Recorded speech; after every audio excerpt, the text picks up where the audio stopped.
školski sindikati pokreću štrajkove po školama, tražeći veće osnovice plaća i veće koeficijente za zaposlene u školstvu. Glavni razlozi za štrajk su im zaostajanje plaća u školstvu prema drugim javnim i državnim službama te porast troškova života. Osim tih razloga, za povećanje plaća trebalo bi se postizavati i bolje rezultate u radu, a trebalo bi biti i više reda i discipline u hrvatskom školstvu. Ovaj video govori o problemima s kojima se suočava hrvatsko školstvo. Idemo redom. Poslovica kaže da riba smrdi od glave. Tko sve nisu bili ravnatelji osnovnih i srednjih škola u proteklih 35 godina? Često puta najvažniji kriterij bila je politička podobnost. Dakle, ravnatelji su trebali biti iz određene stranke i k tome u dobrim odnosima s gradonačelnikom, načelnikom općine, županom ili nekom drugom moćnom osobom. Nekim ravnateljima je ta funkcija bila samo odskočna daska da odu u politiku, recimo na mjesto gradonačelnika ili na neko drugo radno mjesto u državnoj službi izvan škole. Neki stariji ravnatelji čekali su mirovinu na toj poziciji i pritom imali veću plaću kao ravnatelji, što im je onda donosilo i nešto veću mirovinu. Ravnatelji u školi imaju pomagače, a to su tajnica škole, voditelj smjene, predsjednik školskog odbora i zamjenik ravnatelja. Jasno da će ravnatelji i ravnateljice škola paziti koga postavljaju na ključna mjesta u školi, to jest tko će im biti najbliži suradnici. Na taj način u svakoj školi imate malu skupinu zaposlenika na čelu s ravnateljem ili ravnateljicom škole.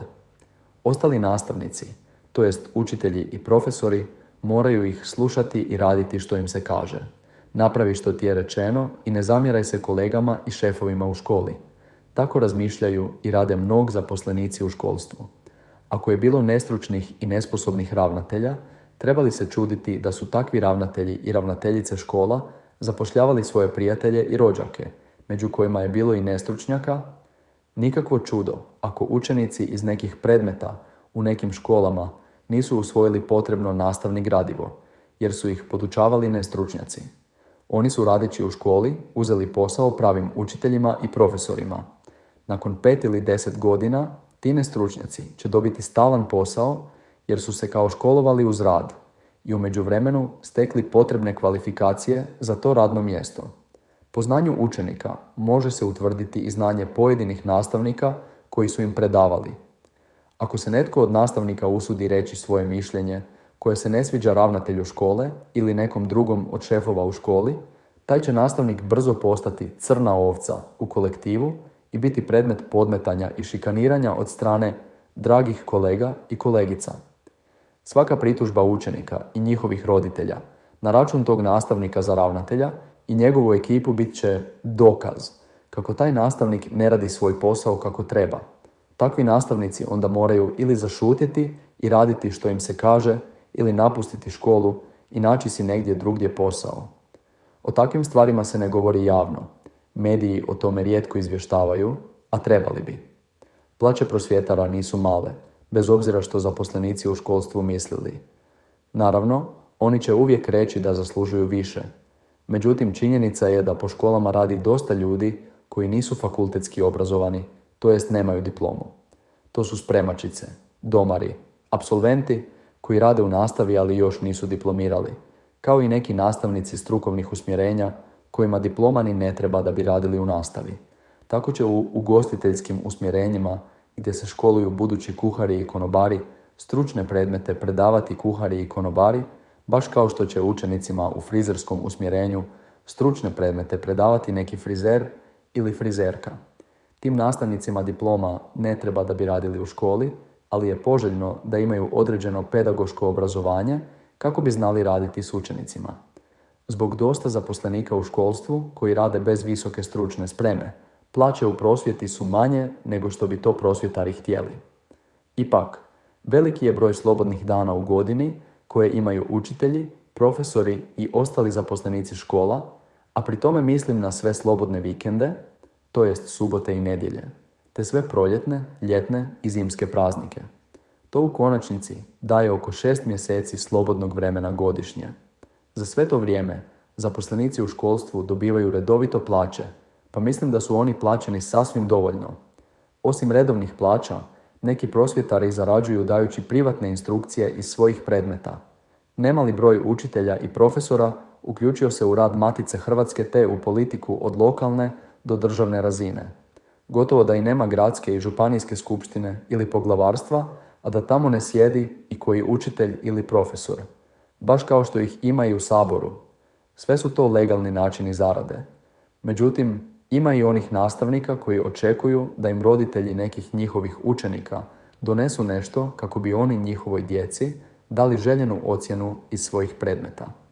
To je mito i korupcija, ali o tome se ne govori niti u školi među zaposlenicima, a nema toga baš ni u medijima. Iako se radi o manjim iznosima i ne mora uvijek biti u novcu, učenici za to znaju. Neki učenici na taj način mogu steći dojam kako se uz novac bez učenja može dobiti željena ocjena. Oni učenici koji su svojim radom i učenjem zaslužili svoje ocjene s pravom će biti ogorčeni i o tome se uglavnom šuti, nažalost. Bilo je i nastavnika koji nisu mogli za redovnu plaću naučiti neke učenike nastavno gradivo iz svojih predmeta, ali kada su im ti učenici došli doma na privatne instrukcije i platili te instrukcije, onda su zaslužili pozitivne ocjene. Nije li takvo ponašanje nekih nastavnika iznuđivanje novca od učenika i njihovih roditelja? Nije problem utvrditi po školama tko radi takve stvari. Prosvjetna inspekcija samo treba doći u školu i pitati učenike tko od njihovih nastavnika drži privatne instrukcije i po kojoj cijeni, te kakvi su kao nastavnici u školi. Posebna je priča kada problematičan učenik ima roditelje koji se znaju s razrednikom, ravnateljem škole ili nekim drugim zaposlenikom škole. Onda se tom učeniku mnogo toga oprašta, jer se njegovi roditelji znaju s ovim ili onim zaposlenikom škole. Takav učenik može maltretirati svoje vršnjake, praviti nered na nastavi, vrijeđati pojedine nastavnike, jer zna da će se razrednik, ravnatelj škole ili netko treći zauzeti za njega. Zbog ovakvog ponašanja i razmišljanja pojedinih zaposlenika u školstvu, trpe drugi nastavnici i učenici koji su žrtve problematičnih učenika. Sve se tolerira dok ne dođe do grubog napada na nekog učenika ili nastavnika i vijest osvane u medijima, a onda se svi čudom čude kako to.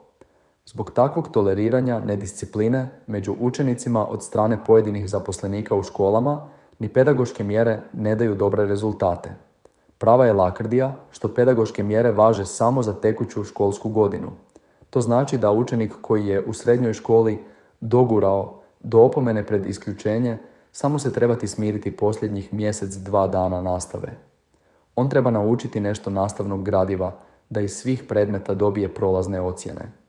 Ako uspješno završi razred, početkom nove školske godine u rujnu, njemu se automatski briše odgojna mjera opomene pred isključenje, pa on može krenuti iz početka sa svojim problematičnim ponašanjem i tako, svake školske godine. Učenike srednjih škola, zbog neprimjerenog ponašanja, može se isključiti iz škole, iako je to jako teško.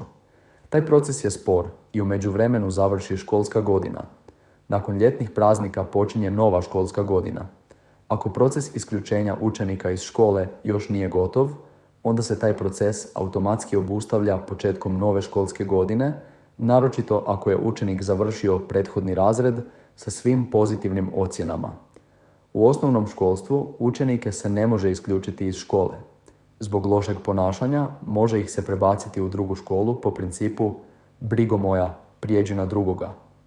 Postavljam pitanje, zbog čega se odgojne mjere ne bi prenosile u iduću školsku godinu, pa ako je netko prethodne školske godine dogurao do opomene pred isključenje u srednjoj školi.